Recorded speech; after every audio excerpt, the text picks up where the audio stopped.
when you're at war and so many people have suffered and so many people have been killed, and now you're going to have great peace. And I look forward to that corridor, because that corridor sounds, I'm going to have to get over there. I'll bring Senator Daines with me, and we're going to have to get over there, Steve. So, but this is a really great achievement, and I congratulate you. You're two incredible leaders. You're going to go down in history. And I've read the whole thing about how long it took, and you thought you were there and people let you down, and sometimes you probably let people down, maybe. I don't know how it works, but that's the way it usually does. But this is something that is very, very special. So I don't want to get in the way of it at all, but we'll take a few questions, maybe at least slightly related, but we have some other things to announce later on in the day. Peter, please. Related, just because you mentioned the elusive peace in Ukraine. Who is holding up this Ukraine ceasefire summit? Is it Putin or is it Zelensky? Well, I think it's, that one is, as you know, we've been working on a lot of these deals. We've closed every single one of them all throughout the world, and that's the last of them. And they're losing, Peter, about 6, maybe even 7,000 soldiers every single week. Russia, as you know, lost almost 25,000 over the last month and a half, and Ukraine lost just a small number, fewer. It's a lot of people are dying, and I think we're getting very close. And we're going to be announcing later on. We're going to have a meeting with Russia. We'll start off with Russia, and we'll announce a location. I think the location will be a very popular one for a lot of reasons. But we'll be announcing that a little bit later. I just don't want to do it now because of the importance of what we just did. And I completely understand that. Just a follow-up. Are you surprised that Zelensky hasn't figured out by now, in years of war, how to deal with you and to deal with Putin without needing permission to make concessions from his parliament or from a national referendum? Well, he's going out and getting what he needs. You know, he's not authorized to do certain things. I said, well, you're going to have to get it fast because, you know, we're getting very close to a deal. And he's doing that, and he's working with the European nations, and they're terrific people, terrific leaders, NATO. And as you know, I became very friendly with them. They agreed to go from 2% to 5%, 2% that they didn't pay to 5% that they've already paid. It's trillions of dollars. So, you know, we're working together very closely. But no, in all fairness to President Zelensky, he's getting everything he needs to assuming we get something done. But I'll be meeting very shortly with President Putin. It would have been sooner, but I guess there's security arrangements that unfortunately people have to make. Otherwise, I'd do it much quicker. He would too. He'd like to meet as soon as possible. I agree with it. But we'll be announcing that very shortly, okay? And location. Yeah, please.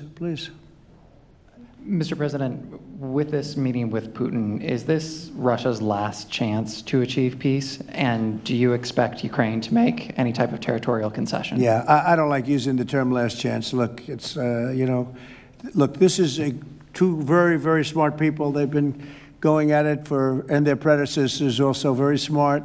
They've been going at it for 35 years. It's tough. And, you know, when those guns start going off, it's awfully tough to get them to stop. It really does. It's a war that should have never happened. It would have never happened if I were president. There was no reason for it. So many people are killed, so much cultural destruction. You look at those magnificent towers, the most beautiful in the world. You know, the spires were considered the most beautiful in the world. They're all in a million pieces, laying on the ground, all obliterated, knocked into a million pieces. So sad. But millions of people have died. And very, very much set in their ways. A lot of people were set in their ways, but I think we're getting close. I mean, this was not my war, this was Biden's war. But the European Union has been great. As you know, they're purchasing equipment from us. They have a lot of money, and they're spending a lot of money on buying equipment. We're not spending money, but we are supplying them equipment. They're paying for it. And I think, you know, I think that a lot of things happened recently that would make this go forward. I'm not going to mention anything having to do with India, but maybe that had an impact. But what really had an impact was NATO has stepped up in terms of their spending on buying military equipment.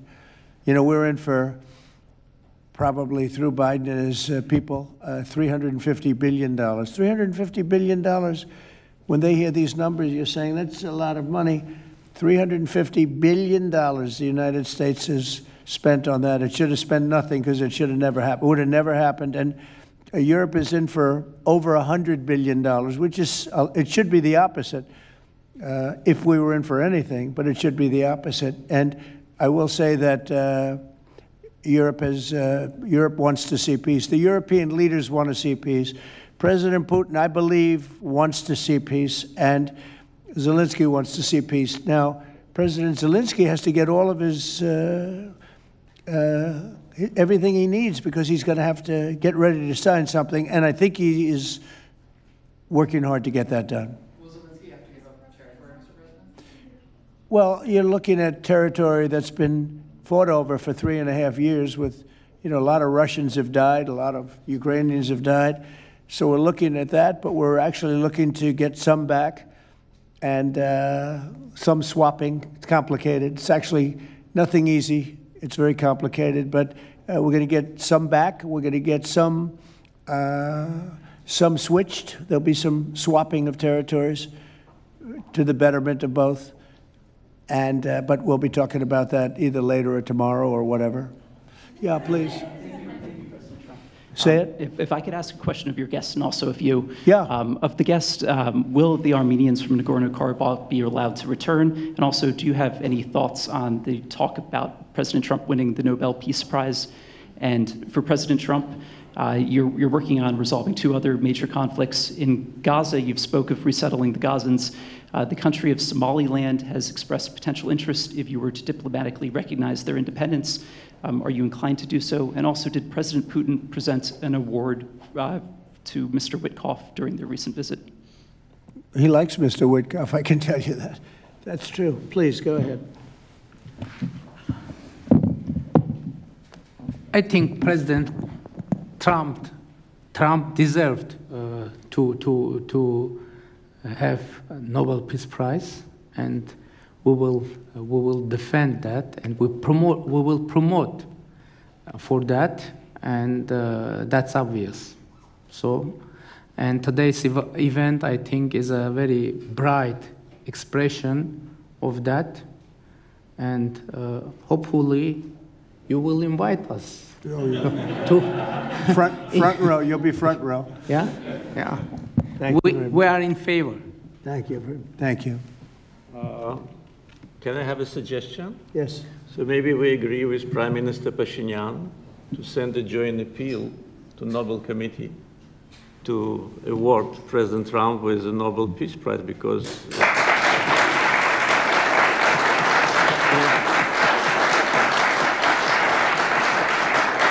from the leaders of the countries which were at war for more than 3 decades, having this historic signature here, it really means a lot. This is tangible result of President Trump's leadership, and no one could have achieved that.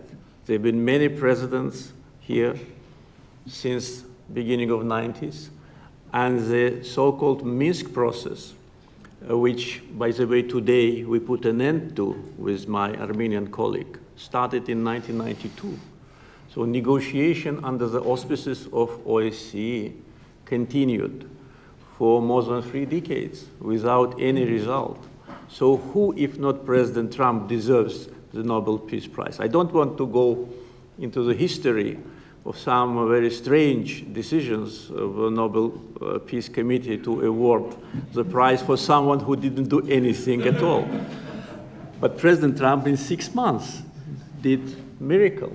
So I think that my Armenian colleague will support it, and judging by the reaction of the audience, I think as soon as we come back, we will agree to issue a joint letter, and hopefully, and I also join when President is awarded, we hope that he will invite us to the ceremony. You certainly will be. Thank you very much. Do we have draft to sign now? Well, we'll see what happens. We already like to sign. Thank you very much. It's very nice. We're looking into that right now. Good question, actually, and another complex one, as you know, but we're working on that right now. Somaliland. Thank you so much. I wanted to ask you, have you spoken to Russian President Putin yet? And would you go to Russia or Ukraine? And what exactly would you say to him? We'll be announcing a location in maybe a little while, and I think you'll be very happy. We'll see what happens, right? All we can do is do our best. We've been working on this one for a long time. This is a very complicated one also. This was extremely complicated, but we made it less complicated, and we had two very brilliant people on my right and my left. They understood what was at stake. I think if it didn't get done now, it might have never gotten done.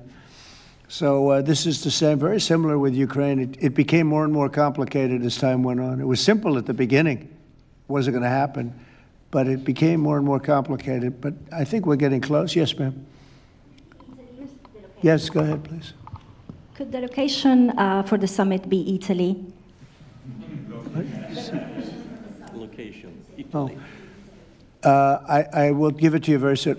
Honestly, I don't want to do anything. These guys, I don't want to do anything where that's like, because this is a bigger story than a location. A location's good.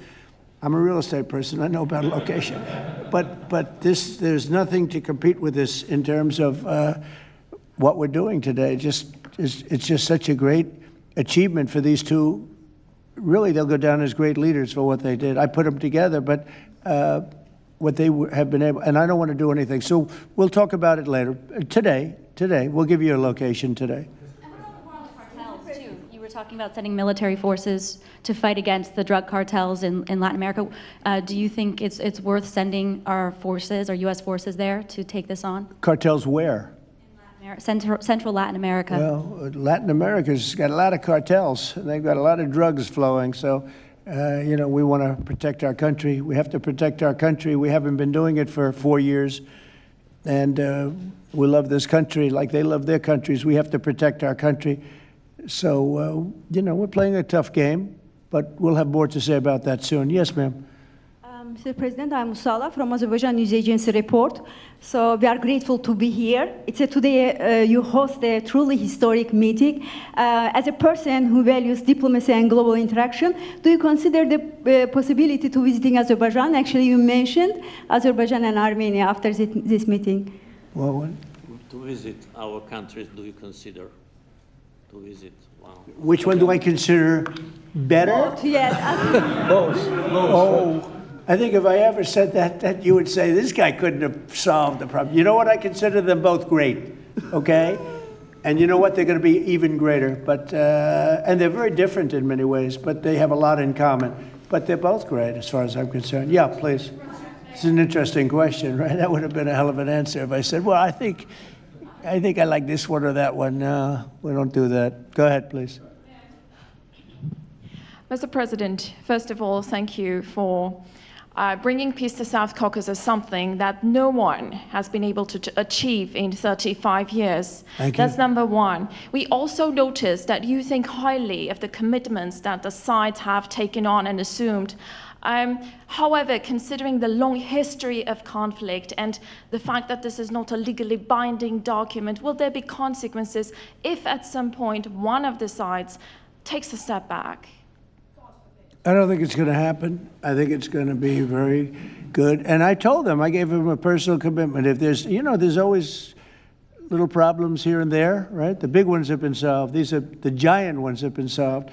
But if there's conflict, they both know they're going to call me and we're going to get it straightened out. They're not going to have a problem. Where are you from?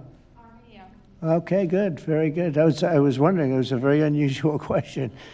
But it's not unusual considering you're from Armenia. If there's a problem, we will get it worked out. I told them both, don't let the problem last. We get it early, and we'll get it solved. Good reporter you have over there. Okay. Can I yes, add? please. Can I add? Yeah. First of all, I'd like to say that today we initialed the peace deal, which was in the process of negotiations for quite a while. The fact that it is initialed here, in the capital #1 of the world, in the office #1 of the world, and in front of the great President of the United States, means that there should be no doubts and no suspicions that any of the sides would step back. If any of us, Prime Minister Pashinyan or myself, had in mind to step back, we wouldn't have come here. So you can be absolutely sure, as well as Azerbaijani community, that what has happened today will result in peace, long-lasting peace, eternal peace in the Caucasus. That's a very nice statement. I'm sorry. Fully agree and nothing to add. That's a very nice two statements, and that's a beautifully stated statement. Let's go. A couple of more. Yeah, please. Mr. President, many in the South Caucasus have pinned the blame on your predecessor, Joe Biden, and his Secretary of State, Antony Blinken, for obstacles in America's bilateral relations with Azerbaijan and peace in that part of the world. How important is it to you to elevate your country's partnership and your administration's partnership with Azerbaijan, with Armenia, and how important is this for your legacy? Well, to me, it's very important, but it's, you know, I know the history of what was going on because I do a lot of reading, and they've been at a vicious, you know, they've had a very contentious relationship for a long time. It's war. Most of the time was war. And so to get it done, they're great people. I know a lot of people from Armenia. I know a lot of people from both countries, and they're incredible people, and it shouldn't happen what has happened. I wish we could have been here sooner, you know. If the election were different, I'm going to be nice today. I'm not going to be controversial and say the election was rigged. I would have had this thing solved 4 years sooner. But the truth is that's right. If the election weren't rigged, I would have been here 4 years sooner. We would have signed the same agreement 4 years sooner. But it didn't happen, and the Biden administration did really very little, actually nothing, to get it done. But they did nothing to get really anything done. It was this country was in very serious shape. And I say it over and over again. I met all the leaders of NATO. I went, as you know, to the Middle East. I was with the King of Saudi Arabia, the leaders of great countries, right? Qatar and UAE and others in the Middle East. And everyone essentially said the same thing. We had a dead country 1 year ago. We had a dead country. Our country was dying. And now we have the hottest country anywhere in the world. It's not even close. We have the hottest country in the world. And it's an honor to use that, if you call it power or respect or whatever it is, to settle wars like we have right here to my left and my right. And these two guys are very smart. I got to know them, and they're very smart. They're not going to, I don't think they're going to ever have to bother with me. They may call me just to bug me a little bit. Let me put them to a test, and they'll call because they like to call me. But they're not going to have any problem. We have a very comprehensive agreement. It's a peace agreement. And this isn't ceasefire. This isn't we'll hold off. This is a peace agreement. And they're going to end up doing a lot of business with each other. They're going to do a lot of business with the United States. And I'm going to always remember, at least during the time that I'm here, I'm going to remember how smart they were, how good they were. And when it comes to trade and other things, we're going to always go 100% out. We'll go out of our way to make sure it comes out good for them. They did an amazingly good thing and a very brave thing. It's a very complicated part of the world they come from, very tough part of the world. It's a tough, but smart part of the world. Smart, tough people, and great wealth, great energy wealth. I was talking to Chris, and you were saying, in terms of wealth, it's enormous wealth. But wealth doesn't often solve problems. It takes other things. But they're amazing, two amazing leaders, and it's an honor to be associated with them.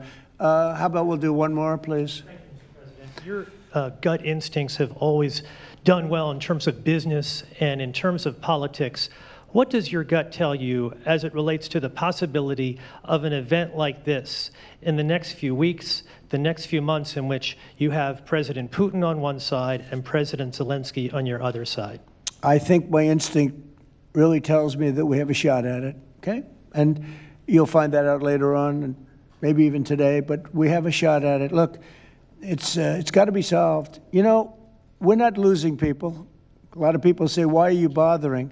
We're not losing people. We were spending hundreds of billions of dollars. Now we're spending nothing. We're spending no money. I guess we're making money because, we have the best military equipment in the world. We're selling it to NATO. But you're losing thousands of people a week, Russians and Ukrainians mostly soldiers, but, you know, missiles are lobbed into cities and towns, Kiev, lots of places. You've been reading the same stories that I've been reading.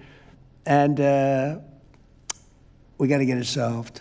The Norwegian Nobel Committee will make their announcement as it relates to this year's Nobel Peace Prize on October the 10th, Friday, October the 10th. Is that date circled on your calendar, Mr. President? I can't say. I mean, a lot of people say, no matter what I did, because, you know, I'm of a certain persuasion, no matter what I do, they won't give it. And I'm not politicking for it. I have a lot of people that are. I know. I mean, I read the same things as you do. But it would be a great honor, certainly. But I would never politic. I'm not doing it for that. I'm doing it because of, I really, number one, I want to save lives. That's why I'm involved so much with Ukraine and Russia. It's saving lives of Russians and Ukrainians. It's not American lives. Now, I would say this, that war could have escalated in something much better. That could have been a world war. I think if we didn't come, Ukraine-Russia would have ended up being a world war. And I stopped that. That stopped. Now, the only question is, when is it going to be settled? And it could be very soon, but when is it going to be? But that would have been a world war. If I didn't come along with a very talented group of people sitting largely right here, but there are others not in the room that are very talented, I think Russia, Ukraine would have had a very, very high degree, I think even probably would have ended up being in a world war. I don't think people talk about that now because they don't see it anymore, but we've brought it down a long way, but that was getting to a point. When I first came in, I said, wow, this thing is really bad. And it could have escalated to a level that you people would have been very unhappy with. Yeah. Your predecessor, Mr. President, President Ronald Reagan, had a phrase as it relates to dealing with the then Soviet Union and also Mikhail Gorbachev. The phrase was trust but verify. Do you subscribe to that same view as it relates to Mr. Putin and Russia? Well, I do, relating to everybody. I mean, not just President Putin, but also people and leaders that I deal with. Look, I'm dealing with trade. And some of the worst deals we made, some of the worst trade deals we have, I talk about friend and foe, right? Friend and foe, two interesting words. Some of our worst trade deals were not with the foe, they were with the friends. Our friends were just killing us on trade. Not anymore. Not anymore. We're taking in trillions of dollars, and we're respected. And we're settling, you know, through trade, even a little bit here, less here than on some, but through trade, I got things settled. With India, Pakistan, I think it was trade more than any other reason. That's how I got involved. I said, you know, I don't want to be dealing with countries that are trying to blow up themselves and maybe the world. You know, they're nuclear nations. That was a big one. Getting that one settled, I think you'd agree. That was a big one. And they were going at it. You know, they were shooting airplanes out of the sky. You know, 5 or 6 planes got shot down in their last little skirmish, and then it was going to escalate from there. And that could have gotten to be very, very bad. No, I want to save a lot of lives. I love saving lives. That's what it's about. And, you know, when you save lives, you really end up having a peaceful world. Usually that ends up pretty well. I want to thank everybody, but in particular these two great leaders for having the courage to do what they did today, and they're going to go down in the history books, and it's a great honor to be involved. Thank you very much. Azerbaijan और Armenia ने मुकम्मल जंगबंदी का मुआहिदा कर दिया है। अमरीकी सदर Donald Trump गुफ्तगू कर रहे थे। उन्होंने कहा कि दोनों ममालिक तिजारत और मईशत को तरजीह देंगे। अमरीका की फ़ौज दुनिया की मजबूत तरीन फ़ौज है। मशरक़ वस्ता के ममालिक की अब्राहम अकॉर्ड में शमूलियत अहम है। इस मौके पर आज़रबाईजान के सदर ने कहा कि हम अमरीका के साथ स्ट्रेटजिक पार्टनरशिप का आगाज़ कर रहे हैं। इल्हाम अलियोफ ने यह भी कहा कि ये पार्टनरशिप दिफा समेत कई शोबों में ताउन पर मुश्तमिल है। जबकि आर्मेनियन प्रेसिडेंट ने कहा कि आज आज़रबाईजान के साथ अमन के नए दौर का आगाज़ हो रहा है। आर्मेनिया और आज़रबाईजान के दरमियान जंगबंदी ग्रेट डील है। जंगबंदी अमरीकी सदर की आलमी लीडरशिप का एक मुंह बोलता सबूत है।